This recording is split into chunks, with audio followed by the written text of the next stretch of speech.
Hey everybody, you're looking live on tape from the very first day at Epcot's International Flower and Garden Festival. Welcome back. Thanks for joining me. Glad you did. Let's get to it. Let's get in here.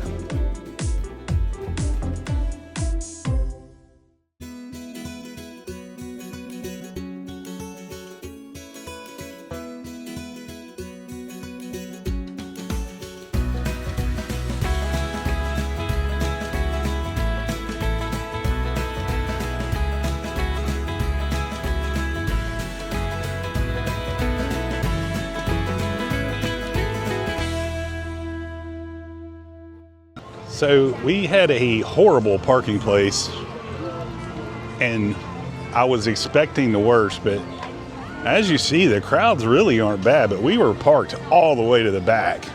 Thank God for trams, but as you see, plenty of room to walk around.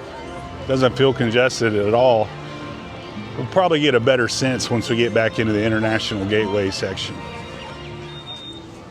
The other piece that I love about this festival are the gardens. How awesome is that?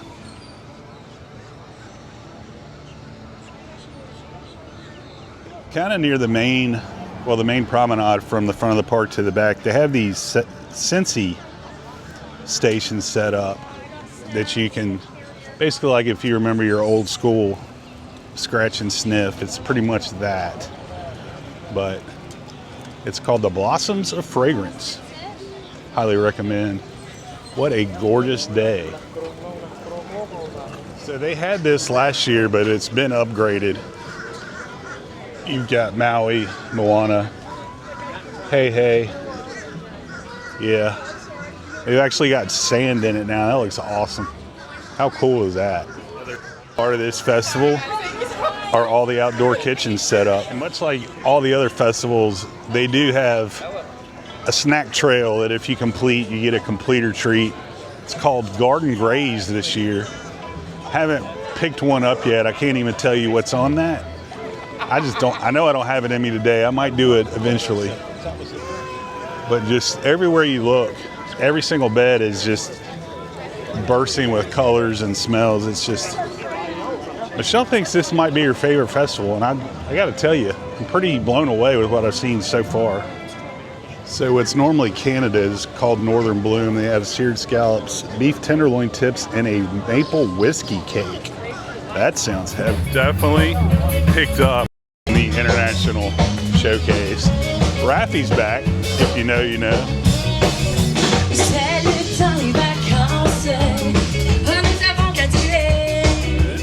I guess not a real secret anymore, but if you take the path down to the International Gateway entrance, there's normally a lot of character meet and greets, but they have some different characters out today. I see Tigger, I see Baloo, I see the penguin from Mary Poppins, and I see Daisy. I don't see Donald down there, but that's a really good spot for character meet and greets. The lines normally don't get that bad there.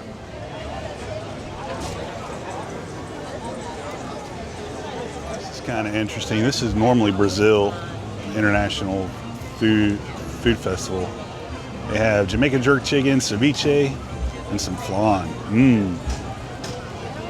La Isla Fresca.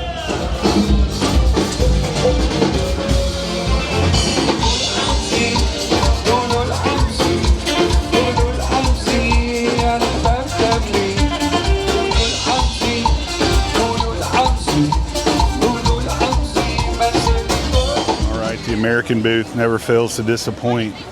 It's called Magnolia Terrace. Got a blackened shrimp po' boy, some oysters with andouille, sausage butter, and lemon. Andouille, I read that wrong. With andouille sausage, butter, and lemon. Spicy chicken gumbo and a bananas Foster bread pudding.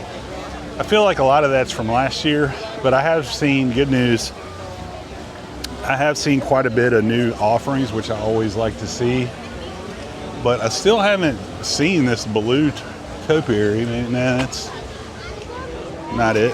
We'll find it, hopefully. My least favorite booth is Primavera Kitchen, aka Italy.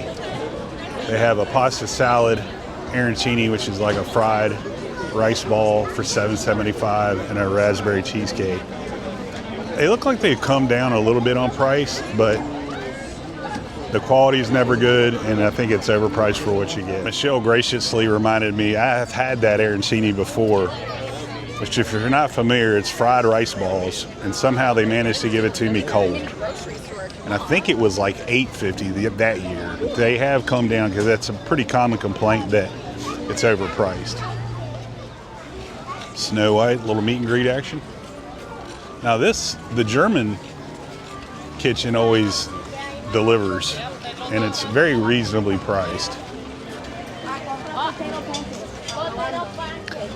I've had the potato pancakes. I've had all of that. Michelle likes the cheese strudel. It's all good, and it's very reasonable here in Germany. The first look at the merch.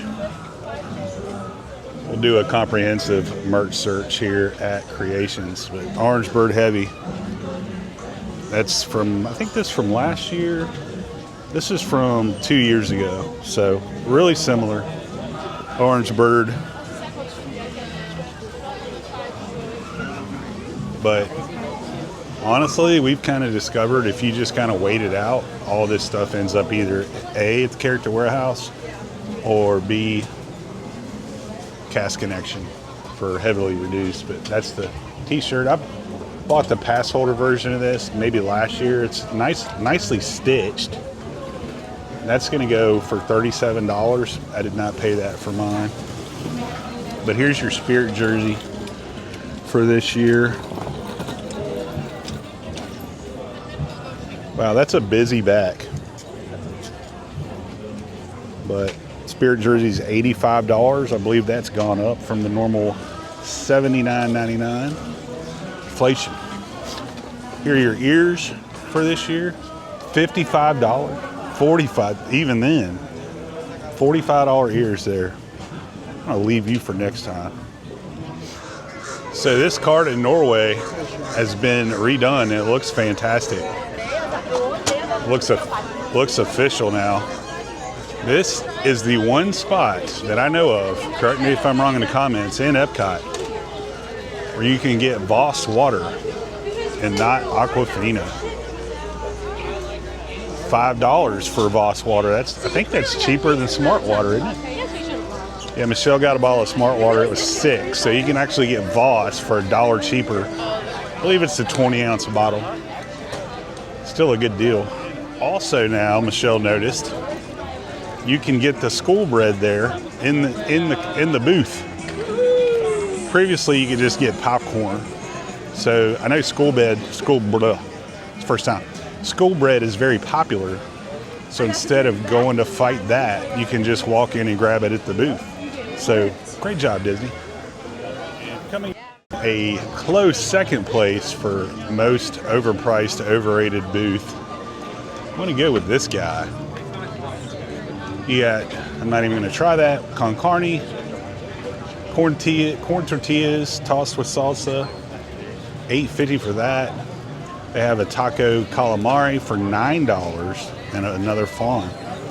So again, that's, to me, $9 for a few bites is a little overpriced. This trowel and trellis is always pretty decent. They've got a sticky pork ribs. Thank God that we're out of the Beyond era of the festivals. They went through like a real big Beyond Meat era, and that stuff is just nasty. What you seeing, babe? Yeah. That was the worst thing I've ever tasted at any Disney park, was the Impossible Short Rib. It was so bad. As you might imagine, very busy in the Creation shop.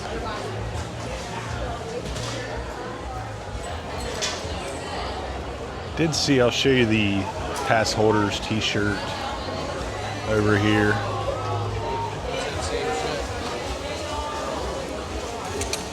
That's the back. It is stitched, and Spike the Bee is stitched, and the logo is stitched. There's the front, and that is going to go $37 for the pass holder shirt. Do get your pass holders discount, of course.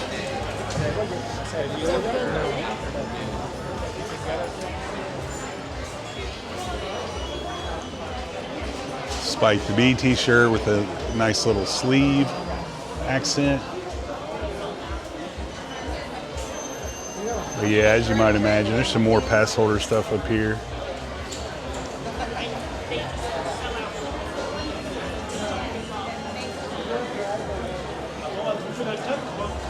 See some V-neck. Of course, your salt pepper shakers. I gotta say, I'm kind of down on the salt and pepper shaker game. I kind of quit doing that because I don't really.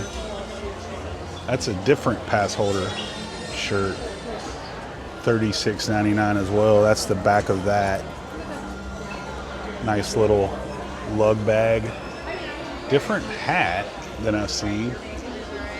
Oh, it's a pass holder hat. That's pretty nifty. That's going to go for $29.99. We're going to leave that for another day, only because I'm hat rich. So good amount of selection there for the festival. I haven't been into Creations in a hot minute. Let's take a quick stroll, see if I see anything new. So far, I'm seeing just what I normally see. I like this jacket, but I would only wear it like 1 week a year living in Florida here.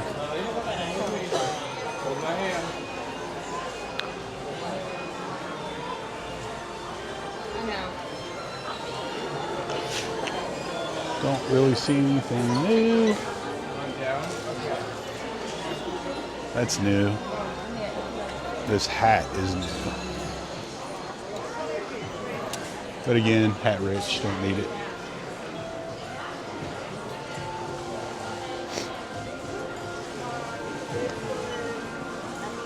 There's the Loungefly.